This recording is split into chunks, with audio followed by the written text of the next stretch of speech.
Subscribe and download over 1 million code snippet including this tutorial from codegive.com, link in the description below. In Python, it's often useful to measure the execution time of your code to optimize its performance.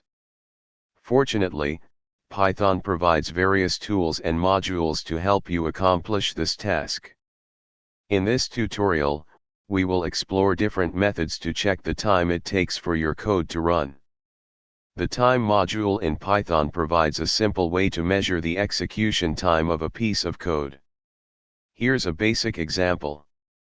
This example uses the time.time function to record the start and end times, and then calculates the elapsed time. The timeit module is specifically designed for measuring the execution time of small code snippets. It provides a more convenient and accurate way to time your code.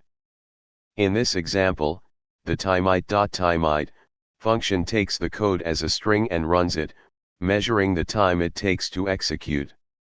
The datetime module can also be used to measure the execution time.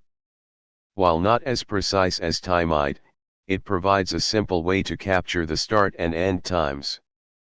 This example uses the datetime.now function to record the start and end times, and then calculates the elapsed time. Choose the method that best fits your needs. The timeit module is recommended for accurate measurements of small code snippets, while the time and datetime modules are suitable for general-purpose timing. Monitoring execution time is crucial for optimizing your code and ensuring efficient performance. ChatGPT